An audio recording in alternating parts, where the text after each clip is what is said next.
Hi hello and welcome to the show. ஒரு மூவியோட teaser. S, ஒரு மனுஷன் நடந்து வந்துட்டே இருக்காரு. பேக்ரவுண்டில் வந்து ஒரு வாய்ஸ் வருது. என்ன அப்படின்னு பார்த்தீங்க அப்படின்னா, ஊர் உலகத்தில் இந்த சமூகத்தில் எல்லாரும் யாரையோ ஒருத்தனை ஏமாத்திட்டே இருக்கிறான். அப்படி ஏமாந்தாதான் இவன் அப்படின்னு சொல்லிட்டு ஒரு ஷார்ட்டு வேஷ்டி கட்டி வந்துட்டே இருக்காரு. பேக்ரவுண்டில் மியூசிக் போயிட்டு இருக்கு. என்னடா இப்படி ஒரு படமா அப்படின்னு பார்க்குறேன். ஆமாம், அந்த படம் தாங்க மருதம். ஸோ அந்த மருதம் படத்தோட டீமு தான் நம்ம இப்போ மீட் பண்ண போகிறோம். படத்தை பற்றின நிறைய சுவாரஸ்யமான விஷயங்கள் வந்து கேட்க போகிறோம். வாங்க கேட்டு தெரிஞ்சுக்கலாம். ஹீரோ வித்தார்த் அவர்கள் அண்ட் ஹீரோயின் ரச்சனா அவர்கள் and director captain of the ship நம்மளோட கஜேந்திரன் சார் அவர்கள். எப்படி இருக்கீங்க எல்லாரும்? ரொம்ப நல்லா நீங்க எப்படி இருக்கீங்க? சூப்பராக இருக்கேன். ரொம்ப ஹாப்பி ஃபேஸஸ். மூவி வந்து எல்லாம் தாண்டி இப்போ வந்து ரிலீஸ்க்கு வந்து ரெடி ஆகிருக்கோம். மருதம் பற்றி பேசலாம். எப்படி இந்த கதை வந்து உருவாச்சு அப்படின்னு சொல்லிட்டு டைரக்டர் கிட்ட இருந்து ஸ்டார்ட் பண்ணலாம். எஸ், இது வந்து ஒரு ரியல் லைஃப் இன்சிடென்ட்டு. எங்கள் மாவட்டத்தில் நான் சந்தித்த ஒரு நபர் தான் இந்த கதைக்கு தூண்டுகோல். ஸோ அவர்கிட்ட இருந்து தான் இந்த பிரச்சனை எனக்கு கிடைச்சிது. ஸோ ஒவ்வொரு கதைக்குமே நான் சொசைட்டிலேருந்து தான் பிக் பண்ணுறேன். கேரக்டர்ஸ் ஆகட்டும், கான்ஃப்ளிக்ட் ஆகட்டும். ஸோ அந்த மாதிரி ஒரு இன்ட்ரெஸ்டிங்கான கான்ஃப்ளிக்ட் கிடைக்கிறப்போ நம்மளுக்கு கதைக்களமாகட்டும், கேரக்டர்ஸ் ஆகட்டும், சொல்கிற விஷயமாகட்டும், எல்லாத்துக்குமே நம்ம வந்து புதுசாக ஒரு விஷயம் கிடைக்கும். இன்னொரு விஷயம், நம்ம சொசைட்டிலேருந்து எடுக்கிறதோட அட்வான்டேஜ் ஈஸியாக பப்ளிக் ரசிகர்கள் கனெக்ட் பண்ணிப்பாங்க. அது ஒரு பெரிய அட்வான்டேஜ். ஸோ அந்த வகையில் நமக்கு வந்து ஈஸியாக நம்ம சொசைட்டிலேருந்து எடுக்கிறது நல்லதுன்னு நான் நினைக்கிறேன். அப்படி தான் எனக்கு கிடச்சிது இந்த கான்ஃப்ளிக்ட். அந்த கான்ஃப்ளிக்ட் எடுத்துகிட்டு அதை வந்து ஒரு சினாப்சிஸாக பில்ட் பண்ணிட்டு அப்புறம் கேரக்டரைசேஷன் பண்ணும்போது சாரோட அந்த உருவம், அது பெர்ஃபார்மன்ஸ் எல்லாமே நமக்கு வந்து மைண்ட்ல வந்துருச்சு எழுதும் போதே. ஆமாம், அது ஒரு சில பேர் அந்த ஸ்பார்க் இருக்கும். ஆமாம். ஸோ பெர்ஃபார்மன்ஸில் சார் ஏற்கனவே வந்து நிறைய விஷயங்கள் பண்ணியிருக்காரு. அது நம்ம எல்லாருக்குமே தெரிய வரும். ஸோ அதனால் வந்து பெர்ஃபார்மன்ஸ் சைடு சார் ஸ்ட்ராங்காக இருப்பான்ற அது ஒரு காரணம். அப்புறம் எங்களுக்கு வந்து கம்ஃபர்டபிலிட்டி, பட்ஜெட்டு, ஸோ இதெல்லாமும் வந்து சரியாக இருக்கும்னு தோணுச்சு. ஸோ அப்படி தான் சாரும் உள்ளே வந்தார். ரச்சனாவும் அப்படி தான் எங்களுக்கு உள்ளே வந்தாங்க. ஒரு தனி மனிதனோட கதையை எடுத்து பண்ணும்போது அதில் நிறைய மெனக்கெடல் அப்படிங்கிற ஒரு விஷயம் இருக்குது. சமூகம் சார்ந்து பண்ணும்போது மிகப்பெரிய ரொம்ப ஒரு அக்கறையோடையும் ரொம்ப கேர்ஃபுல்லாகவும் பண்ணணும். அது உங்களோட மெனக்கெடல் என்னவா இருந்துச்சு மருதத்துக்கா? எஸ், ரைட்டிங்கில் நாங்கள் டைம் எடுத்துக்கிட்டோம். ஆக்சுவலாக 2020 கொரோனா காலகட்டத்தில் தான் எனக்கு இந்த கான்ஃப்ளிக்ட் கிடைச்சிது. அப்போவே எஸ், அப்போ நான் ஊரில் ஒரு 6 மாதம் தங்கியிருந்தேன். ரெகுலராக எங்கேயும் போக முடியாது, சென்னையில தான் இருக்க முடியாது. அதெல்லாம் நம்ம ஊர் பக்கன்றதுனால நான் ஊருக்கு போயிட்டேன். சரி. ஏன்னா அப்போ வந்து குழந்தைங்கள்லாம் ஊரில் தான் இருந்தாங்க, ஃபேமிலி ஊரில் தான் இருந்தாங்க. ஸோ அதனால் அங்கேயே தங்கிட்டு இருந்த காலகட்டத்தில் அந்த கான்ஃப்ளிக்ட் கிடச்சிது. அதுக்கப்புறம் வந்து அந்த கான்ஃப்ளிக்டில் ஒர்க் பண்ணிட்டே இருந்தோம். ரைட்டிங்கில் நிறைய ஒர்க் பண்ணோம். ஸோ இது வந்து லாஸ்ட் இயர் தான் நாங்கள் ஷூட்டிங் ஆரம்பித்தோம். அதுக்கு முன்னாடிக்கும் 4 இயர்ஸ் வந்து வெவ்வேறு ஸ்டேஜஸ்ஸு, வெவ்வேறு கேரக்டர்ஸு, டிராஃப்ட்டு எல்லாம் மாறிட்டே இருக்கும். இதில் நிறைய வந்து ரியல் லைஃப் இன்சிடென்ட்ன்றதுனால வந்து எதையும் நம்ம தப்பாக சொல்லிட முடியாது. ஸோ அதுக்காக வந்து நிறைய டேட்டாஸ் கலெக்ட் பண்ணுறது. இப்போ ஒரு விஷயம் சொல்கிறோம்னா, ஏன்னா ரியல் லைஃப்லேருந்து நம்ம சொல்கிற விஷயம் வந்து எங்கேயுமே தப்பாயிடக்கூடாது. அதனால் வந்து ஒவ்வொன்றா டேட்டா கலெக்ட் பண்ணுறது, நிறைய பேர்கிட்ட தேடி விசாரிக்கிறது, இந்த மாதிரியான விஷயங்கள். என்னுடைய ப்ரொடியூசரும் வந்து அதுக்கு நிறைய ஒத்துழைச்சார். அர்வர் பிரைவேட் லிமிடெட் அவங்க தான் ப்ரொடியூஸ் பண்ணியிருக்காங்க. அவரோட ஒத்துழைப்பும் இருந்தது. ஸோ இந்த மாதிரியான கிரவுண்ட் ஒர்க் பிஃபோர் ஷூட்டிங் வந்து நிறையா கதைக்காக வேலை பார்க்க வேண்டியது. எப்படி சார் பிஎஸ்சி கெமிஸ்ட்ரிலேருந்து இங்கே கெமிஸ்ட்ரி ஒர்க் அவுட் எஸ், அது வந்து நம்ம பிஎஸ்சி கெமிஸ்ட்ரி படிக்கிறப்பவே நம்ம வந்து அதிகமாக சினிமாவை தான் பார்த்தோம். ரைட். ஸோ படிக்கிற நேரத்தோட எனக்கு படம் பார்க்குற நேரம் அதிகமாக கிடைச்சிது. வேலூர் வந்து ஒரு பெரிய நகரம். அங்கே கிட்டத்தட்ட ஒரு 25-30 தேட்டர் கிட்ட இருந்தது. ஸோ அப்போ வந்து இப்போ மாதிரி இல்லை, ஒரு படம் ரிலீஸ் ஆகும், ஒரு தேட்டர் தான் ரிலீஸ் ஆகும். ஸோ அதனால் வந்து நம்மளுக்கு நிறைய படம் ரிலீஸ் ஆகும். 30 தேட்டரில் 30 படம் ஓடும். ஸோ தொடர்ந்து படம் பார்க்கலாம். ஹிந்தி படம் ரிலீஸ் ஆகும். அப்போ பாசிகர், தர், ஹமாப் கைகோன் அந்த மாதிரி படம்லாம் அப்போ நிறைய ரிலீஸ் ஆச்சு. ஸோ அப்போ அங்கே நிறைய ஹிந்தி படமும் பார்த்துருக்கேன். அப்போ தான் எனக்கு ஹிந்தி படத்தோட அறிமுகம் அங்கே கிடைச்சிது, வேலூரில். So variety of films, Telugu படமும் பார்க்கறதுக்கான வாய்ப்பு கிடைச்சிது. ஹிந்தி படம் பார்த்துருக்கேன், தமிழ் படம் பார்த்துருக்கேன். இப்படி ரெகுலராக நிறைய படம் பார்த்து தான் சினிமாவுக்குள்ளே வரணும். அதுதான் கெமிஸ்ட்ரிலேருந்து நான் ஃபிலிம் டெக்னாலஜி படிக்க ஆர்வத்தை தோணுது. இப்போ அடையார் ஃபிலிம் இன்ஸ்டியூட்டில் டைரக்ஷன் படித்தேன். ரைட். அப்புறம் மாஸ்டர் டிகிரி பிரசிடென்சி காலேஜில் படித்தேன். அப்படி தான் அதுக்கப்புறம் சினிமாக்குள்ளே வந்துட்டோம். Super sir. இந்த ஓவர் டு ஹீரோட்ட போயிட்டு வர்றேன் நான்.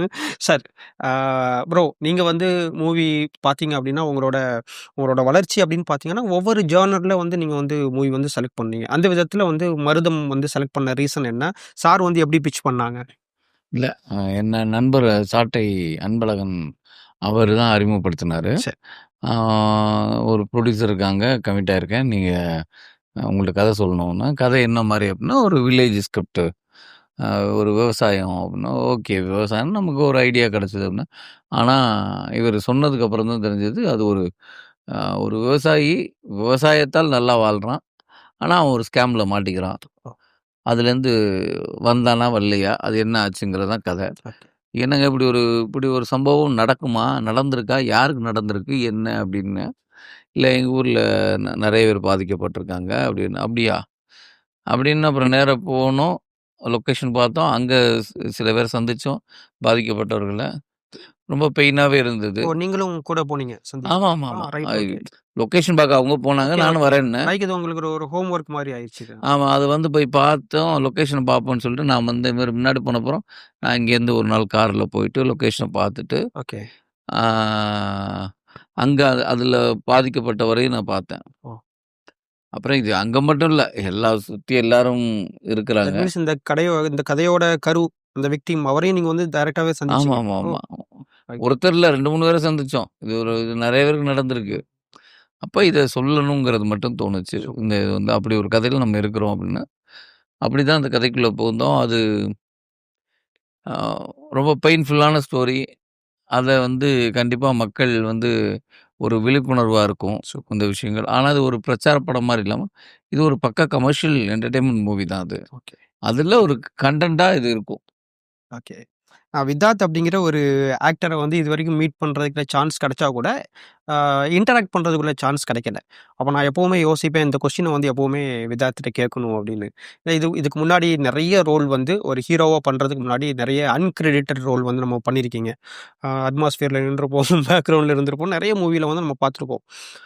உங்களுக்கு வந்து இந்த பையன் வந்து ஓகே, கண்டிப்பா வந்து ஒரு டெஃபினட்டா ஒரு விஷயம் பண்ணுவாரு ப்ராமிஸா அப்படின்னு கிரெடிட் குடுத்து, உங்கள வந்து ஒரு கேரக்டர் கொண்டு வந்த டைரக்டர் யாரு? எந்த மாரியான ஒரு மூவி? பிரபுசாலம். அவர் தான் வந்து ஹீரோ ஆகலான்னு என்ன இது பண்ணது அவர்தான். ஏன்னா, ஒரு ஹீரோ மெட்டீரியல் ஆ அப்படிங்கிற அவர் வந்து கொக்கீலி, அ லாடம் பண்ணும்போது, கொக்கீலிலலாம் வந்து நெகட்டிவ் நீ வில்லனுக்கு நல்லாருக்கும் அப்படின்னு தான் கொக்கீலி, லாடம் எல்லாத்துலயுமே நெகட்டிவ் ரோல் தான். நான் அவரோட படங்கள் பூரா நான் நெகட்டிவ் ரோல் தான் பண்ணிருக்கேன். ஓகே. நீ ஏன்னா என்ன பார்த்ததே அவர் ஒரு நாடகத்துல ஒரு யமனா பார்த்தாரு. அப்ப இவரு வந்து ஒரு நெகட்டிவ் ரோலுக்கு நல்லாருக்கும் அப்படிங்கிறது தான் அவரு ப்ரொஜெக்ட் பண்ணது. கொக்கில நல்ல ரோல் குடுத்தாரு. லாடம்கள்ல வந்து ஒரு குட்டி தான். ஆனா நல்ல ரோல். ஓகே. ஆனா லாடம் பண்ணும்போது லீ பண்ணும்போது தான் வந்து சொன்னாரு. ஏதோ பேசியிருந்தாரு. என்ன அப்படின்னு. சார் என்ன சார் அப்படின்னு. ஒண்ணும் இல்ல போ அப்படின்னு. இல்ல என்னன்னு சொல்லுங்க. ஏதாவது நான் தப்பு பண்ணியிருந்தா அத வாட்ச் திருத்திக்கலாம் பண்ணிருக்காரு. அப்படின்னேன். இல்லடா நீ ஹீரோவாவே நடிக்கலாம் அப்படின்னாரு. ஓ! அப்ப நீங்க தான் படம் எடுக்கணும் அப்படின்னேன். அதுக்கு அவரு சொன்னாரு நான் தான் புரொடியூஸ் பண்ணேன். அடுத்து எல்லாம் ஒரு பாயிண்ட்ல இருந்தது. ரைட். ஆனா அப்படிதான் அவர் புரொடியூஸ் பண்ணாரு. அவர் படத்துல நான் ஹீரோவானேன். ஆனா என்னை முதல் ஹீரோவா அறிமுகப்படுத்தினது நந்து. ஓகே. கேவி நந்துன்னு பேரரசு சாருடைய அசிஸ்டன்ட். ஆ பிரியதர்ஷன் சாருடைய assistant director. Okay. K V Nandhu. அவர் தான் தொட்டு பாருங்கிற படத்துல என்னைய ஹீரோவா இன்ட்ரோடியூஸ் பண்ணாரு. ஸோ வித்தார்த் அப்படிங்கிறது மைனாவ கடந்து போகவே முடியாது. வித்தார்த் வந்து நேஷனல் அவார்டு, ஆஸ்கார் அவார்டு வாங்குனாலும் மைனாவ பத்தி பேசி தான் ஆகணும் லைஃப் லாங்கா. ஸோ அந்த மைனாவோட வாய்ப்பு இப்படி கிடைச்சிச்சு இல்லையா? அந்த சக்ஸஸ்க்கு அப்புறம் உள்ள ஒரு விஷயம் வந்து சஸ்டெயின் பண்ணணும் அப்படிங்கிற ஒரு விஷயம் இருக்கு இந்த இண்டஸ்ட்ரியில. அது உங்களுக்கு எப்படி இருந்துச்சு? அடுத்த படம் இல்ல எப்படி எனக்கு அந்த கேள்வி எனக்கு நாளை பற்றி இன்னைக்கு கவலை இல்ல. ரைட். நான் வந்து எப்போதுமே வந்து நாளைக்கு என்ன படம் பண்ண போறோம்? நான் அடுத்து இந்த படம் முடிச்ச அப்புறம் படம் வருமா? வராதா? அது என்னுடைய தாட் இல்ல. எனக்கு இன்னைக்கு கிடைச்ச வேலைய நான் ஒழுங்கா எப்படி செய்யணும் சூப்பர். அப்படின்னு தான். அதுதான் என்னை இத்தன நாளும் பயணிச்சுட்டு இருக்கு. சூப்பர். நான் வந்து ஐயோ! இந்த படம் பண்ணிடலாம். அப்ப அந்த படம் பிடிச்சிடணும், இந்த படம் பிடிச்சிடணும். இதுக்கப்புறம் படமே இல்லன்னா என்ன பண்றதுன்னு. ஒரு மனிதன் பிறந்தா, அவன் இறக்குற வரைக்கும் எப்படி வாழ்ந்தாங்கிற ஒரு விஷயம் தான். அவன் எப்படி வாழப் போறான் அப்படின்னு தான். அது நீங்க வாழ்க்கைய கண்டு பயப்பட தேவையில்ல. நீங்க அதுக்கு ஒரு ரொம்ப சின்சியரா ஒரு வேலைய செய்ய ஆரம்பிச்சீங்கன்னா, உங்களுக்கு ஒரு இடத்த குடுக்கும். அது ஒண்ணு இருக்கும். அப்படிதான் நான் பார்க்குறேன் தவிர, இந்த மைனாவுக்கு அப்புறம் நெறைய தோல்விகள், அப்பப்ப சில வெற்றிகள், அது இருந்துகிட்டே தான் இருக்கு. அது எந்த அளவுக்கு உங்கள பண்படுத்தியிருக்கு அப்படிங்கிறது இப்ப தான் பார்க்குறோம். இல்ல ஏன் பண்பாட்டுக்குலாம் இல்ல. இந்த மாரியான ஒரு ஸ்கிரிப்ட்லாம் சூஸ் பண்றதுக்கு இப்படி ஒரு ஐடியாலஜி வேணும் இல்லையா? ம், ஸோ ம், ம், அதுக்காக நான் சொன்னேன். Very good sir. ஆக்சுவலி ம். நான் நல்ல விஷயமா எடுத்துக்கிறோம் அது. ஸோ நீங்க பேரரசு சார் பத்தி பேசுனீங்க. முக்கியமான ஒரு படம் நீங்க அவர் வந்து செம்ம பீக் உங்களுக்கு வந்து இந்த படம் குடுக்கும்போது. பார்த்தோன்னா, அ தலைய வச்சு திருப்பதி, அங்க பார்த்தீங்கன்னா சிவகாசி, ம். தளபதிய வச்சு அப்படின்னு குடுத்திருந்த டைம்ல, திடீர்னு உங்ககிட்ட வந்து நிக்கிறாரு. எப்படி இருந்துச்சு அது? அந்த மாரியான ஒரு இல்ல அவர் நிக்கல. நம்ம தான் போனோம். நீங்க தான் திருவண்ணாமலை இது திருவண்ணாமலை படம் வந்து ஆ யாரோ நண்பர் கூப்ட்டுருந்தாங்க. ஃபோன் பண்ணி இந்த மாரி ஆக்டர்ஸ் வேணும். ரோல் இருக்கு ஓகே, அப்படின்னு. ஓகே. அப்போ அவர் வந்து என்ன பார்த்தாரு. வெளியில இன்னும் ஞாபகம் இருக்கு. இங்க தான் வடபழனில இந்த இடத்துல பார்த்துட்டு, ஆ "நீங்க என்ன பண்ணியிருக்கீங்க?" அப்படின்னாரு. "நான் அந்த கொக்கி படம் பண்ணியிருக்கேன் சார்" அப்படின்னேன். "கொக்கியா? நான் பார்க்கல. என்ன படம் பண்ணியிருக்கீங்க? கொக்கியில என்ன ரோல்?" அப்படின்னாரு. ஓகே. ஆ வேற எதுவும் இல்லல்ல. அதில ஒரு நெகட்டிவ் தான் ரோலு. அன்புன்னு ஒரு கேரக்டர் அப்படின்னேன். "அப்படியா? சரி. ஏதாவது டிவிடி ஏதாவது இருக்கா?" அப்ப டிவிடி ரொம்ப ஃபேமஸ். உடனே டிவிடி நான் என்ட்ட இருந்தது ஒரு காப்பி ஒண்ணு குடுத்தேன். அவரு பார்த்துட்டு மறுநாள் வந்து, "நீங்க தான் இது பண்றீங்க" அப்படின்னாரு.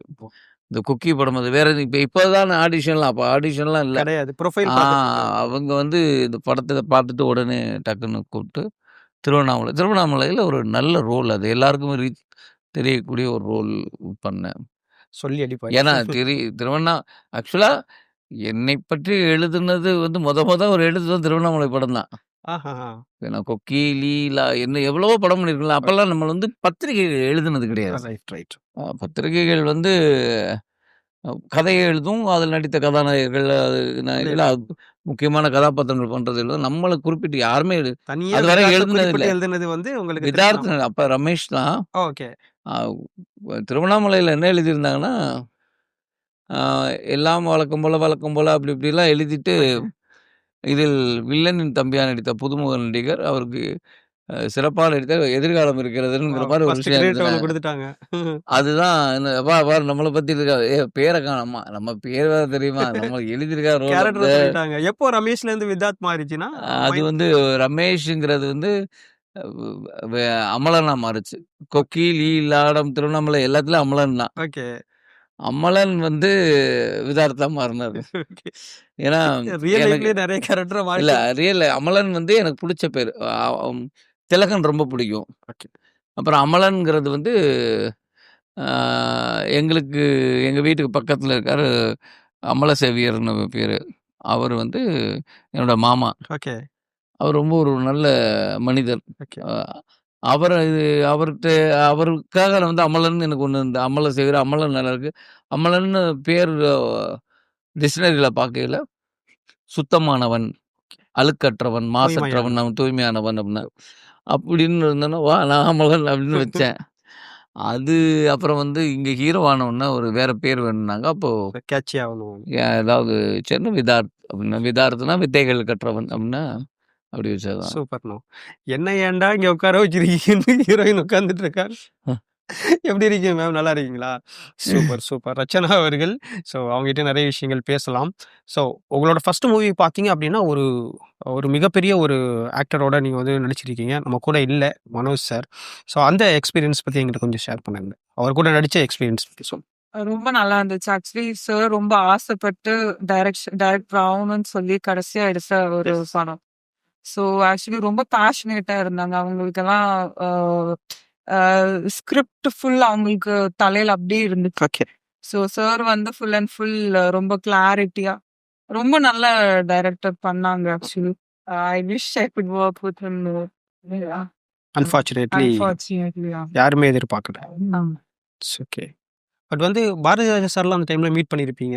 ஆமா. அவங்க கிட்டேருந்து ஒரு சில விஷயங்கள வந்து வாங்கியிருப்பீங்க. ஆமா. அது என்ன கத்துக்கிட்டீங்க அந்த அவர்கிட்டேருந்து? பாரதிராஜா சார் கிட்ட வந்து நெறைய ஆக்சுவலி. ஓகே. நெறைய அவங்களும் வந்து இமோஷனல் சீன் ரொம்ப நல்லா பண்ணுவாங்க. Okay. I think emotional scenes இப்படியும் பண்ணலாம். வேற மாரி பண்ணலாம்னு லைக் அவங்க அவங்க அந்த வயசுல அவங்க இவ்ளோ நல்லா பண்றாங்கன்னு நான் பார்த்து ஆக்சுவலி ரொம்ப ரசிச்சிருக்கேன். ஸோ அந்த இமோஷனல் சீன் ஆக்சுவலி எனக்கு என்னோட ஃபர்ஸ்ட் மூவினால எப்படி ஒரு இமோஷனல் சீன் பண்றது ஃபுல்லா ஃபுல்லா எனக்கு தெரியாது.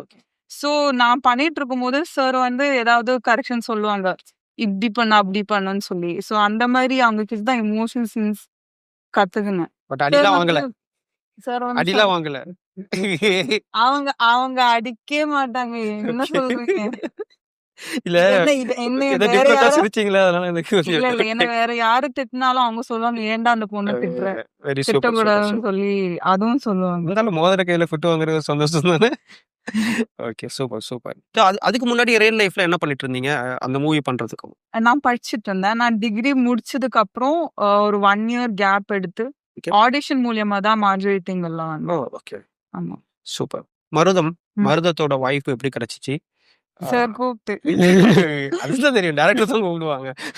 ஸோ மார்கரெட் திங்களுக்கு அப்புறம் ஒரு 3 ப்ராஜெக்ட் வேற வந்துருச்சு. ஓகே. ஸோ எல்லாமே ஒரே டைம்ல வந்துருச்சு சரி. அதுவும்.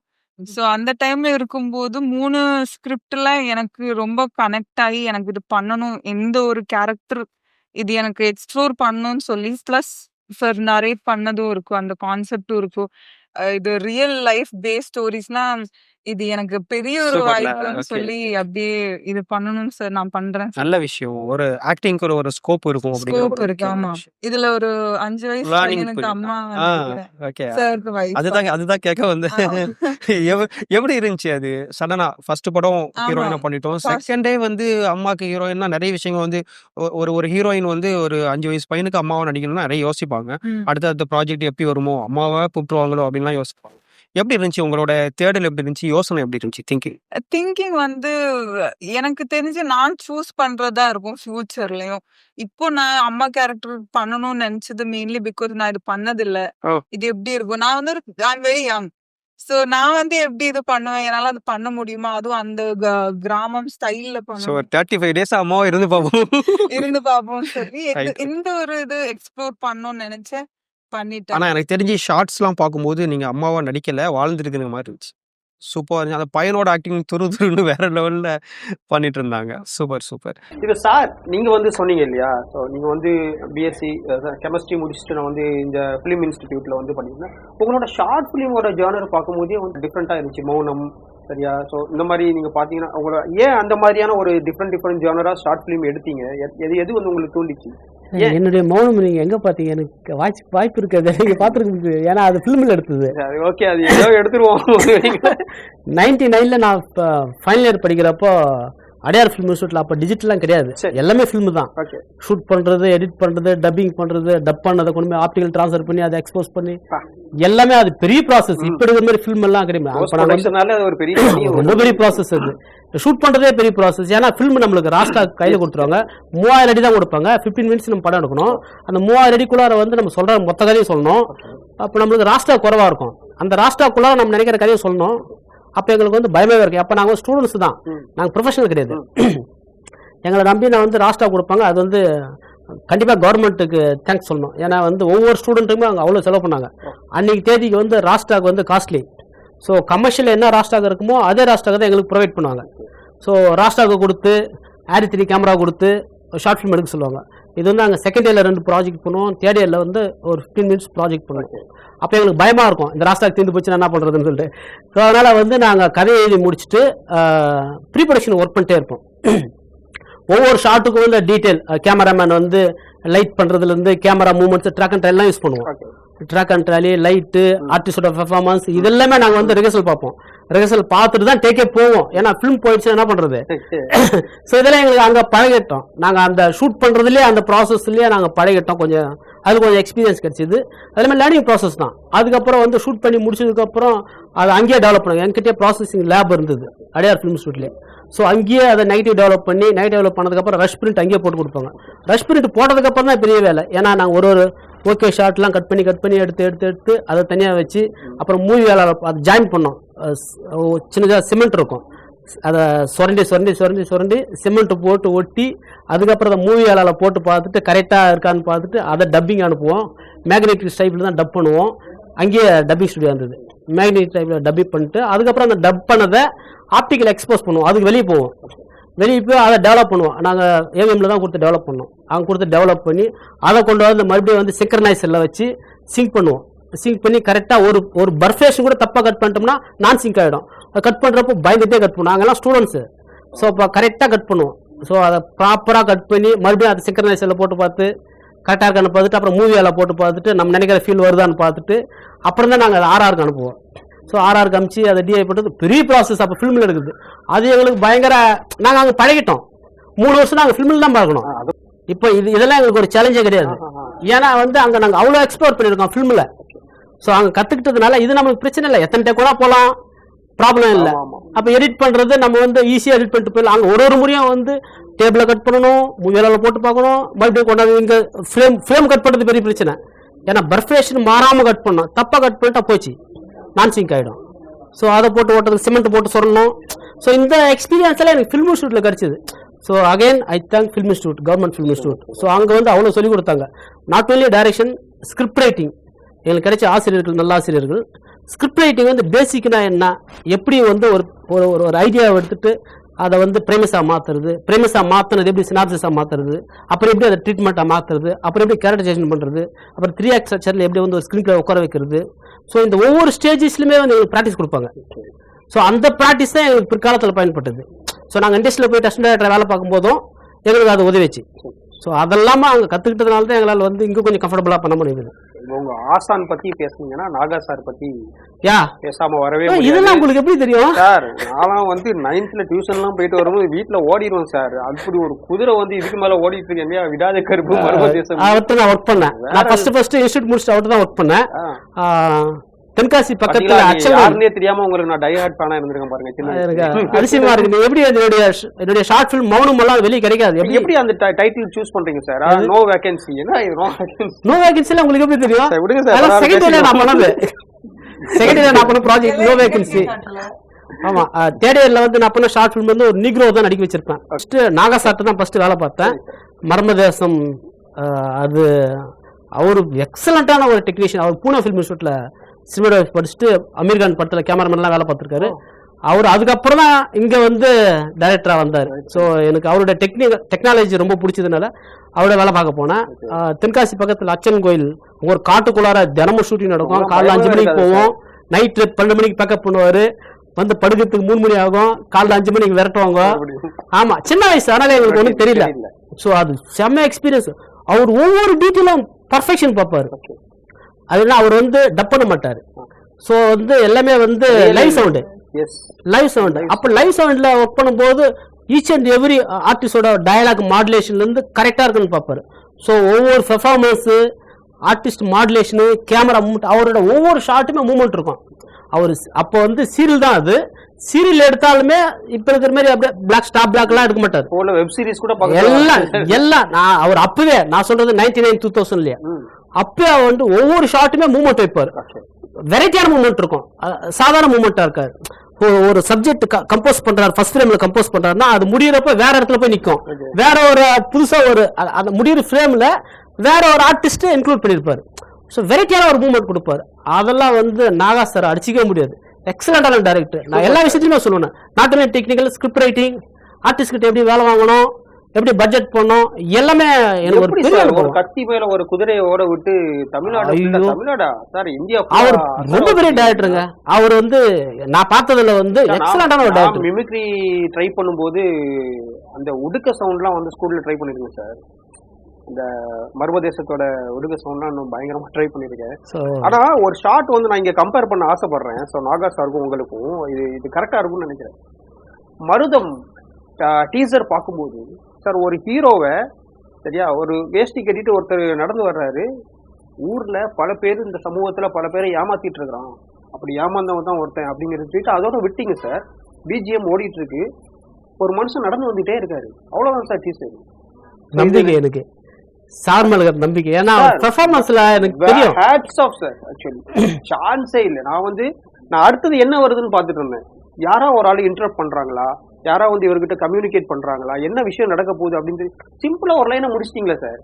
ஏன் யாரமோ என்னமோ ஏமாத்திட்டு இருக்கான், அப்படி ஏமாந்த ஒருத்தன் நடந்து வர்றான் பாருங்க அப்படின்னு சொல்லிட்டு அந்த மனுஷனை நடக்க வச்சுட்டே வர்றீங்க, அவ்வளவுதான். அதோட முடிஞ்சு ஒரு மியூசிக் போகுது, அப்படியே ஃப்ரேம் ஃப்ரீஸ். சான்ஸே இல்லை. Hats off sir. நான் சொல்லணும்னு நினைச்சிட்டேன். ஒரு பெரிய ஒரு கைத்தட்டல் வந்து கொடுக்கலாம். Thank you so much. ஆக்சுவலி ஃப்ரேம்ல பார்த்துட்டோம். ஆனா இந்த படம் வந்து உண்மையிலேயே வந்து ஒரு மிகப்பெரிய ஒரு கியூரியாசிட்டியை பிரதர் சொன்ன மாதிரி தூண்டுது. ஏதோ ஒன்று இருக்கு அப்படிங்கிற மாதிரி ஒரு சூப்பரான மெசேஜ் இருக்கு அப்படிங்கிறது. இந்த ஐடியாலாம் வந்து எனக்கு தெரிஞ்சு நாகா சார்ட்ட இருந்து வந்ததா இருக்கலாமோ அப்படின்னு. நான் அது கண்டிப்பா நாகா சாரோட டெக்னாலஜி மீன்ஸ் ஷார்ட் கம்போசிங். ஏன்னா அவர் பேசிக்கா ஃபில்ம் இன்ஸ்டியூட், பூனா ஃபில்ம் இன்ஸ்டியூட்ல சினிமாட்டோகிராஃபி படிச்சவர்.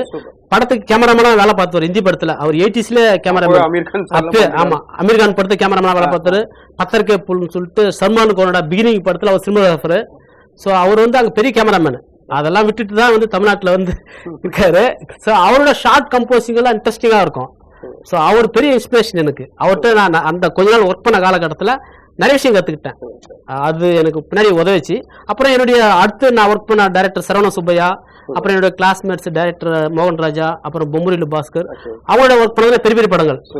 ஸோ அந்த படங்களை ஒர்க் பண்ணும்போது தான் எனக்கு மற்ற யூனிட் ஹேண்டில் பண்றது, பட்ஜெட் ஹேண்டில் பண்றது, இதெல்லாம் கத்துக்கிறதுக்கு வாய்ப்பு கிடைச்சது.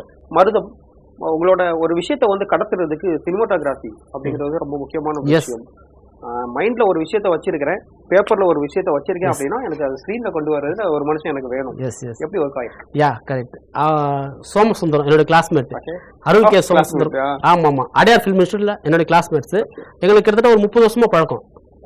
ஸோ அவர் வந்து பெரிய பெரிய படம்லாம் வேலை பார்த்துருக்காரு. வைத்தி சாரோட வேலை பார்த்துருக்காரு. வேலை பார்த்துட்டு கன்னடத்தில் வந்து ஒரு 7 படம் கேமராமேனாக வேலை பார்த்துருக்காரு. இது 8வது படம் தான். தமிழில் முதல் படம், பட் இது 8வது படம். எக்ஸலண்டான சினிமாட்டோகிராஃபர். ஸோ நான் நம்பர் ஆஃப் டேஸ் குறைவாக தான் இருந்தது எனக்கு. அந்த நம்பர் ஆஃப் டேஸ் குறைவாக இருந்தாலும் வந்து எவ்ரிடே நான் ஷிப்பிங் போட்டே இருப்பேன். காலையில் ஒரு இடம் ஆரம்பிச்சு நான் அடுத்த இன்னொரு ஷிஃப்ட் போயிட்டே இருப்பேன். ஸோ அப்போ எனக்கு அந்த குயிக்கான டைமுக்குள்ளார வந்து நான் நினைக்கிற விஷயங்கள் எடுக்கணும் அப்படின்றப்போ நாங்கள் ஆல்ரெடி கதை டிஸ்கஸ் பண்ணிட்டோம், லொக்கேஷன் போய் பார்த்துட்டோம். ஸோ அப்போ ஷார்ட் டிவிஷன், நான் ஒரு ஷார்ட் டிவிஷன் வச்சுருந்தேன். அப்புறம் அவனுக்கு ஒரு ஷார்ட் டிவிஷன் தோணும். 2 பேத்துக்குள்ள விவாதம் வரும், நிறைய வாக்குவாதம் வரும், நிறைய வாக்குவாதம் வரும். சில நேரத்தில் அவன் வந்து கோச்சிட்டு போயிடுவான். அப்போ போய் சமாதானப்படுத்துவோம். அது நிறைய அடுத்த லெவலுக்கு எஸ்கலேட் ஆயிருக்கு. ஸோ அதெல்லாம் நடந்திருக்கு. அந்த மாதிரி நடந்தாலுமே அட் லாஸ்ட் வந்து எங்களுக்கு வந்து குவாலிட்டி, படத்தோட குவாலிட்டி தெரியுது சார். ஆமா, படத்தோட குவாலிட்டி, விஷுவல் கம்போசிங் அவன் செமையா பண்ணுவான், சூப்பர் நல்லா பண்ணுவான். Thank you so much. ஆக்சுவலி உங்க எல்லாரையும் வந்து மீட் பண்ணது, உங்களுக்கு ரொம்ப ஒரு வேல்யூபிளான டைமை வந்து எங்களுக்கு கொடுத்துருக்கீங்க, எங்களோட மெகா டிவி நேரில் கொடுத்துருக்கோம். இந்த மருதம் அப்படிங்கிற மூவி வந்து மிகப்பெரிய ஒரு பிளாக் பஸ்டர் ஆகணும், தொடர்ந்து நீங்கள் எல்லாரும் எங்களை என்டர்டைன் பண்ணிகிட்டே இருக்கணும் அப்படின்னு சொல்லிட்டு எங்களோட நேயர்கள் சார்பாக எங்களோட வாழ்த்துக்களை தெரிவிச்சுக்கிறோம். மிகப்பெரிய ஹிட் ஆகுறதுக்கு எங்களோட வாழ்த்துக்கள். நன்றி.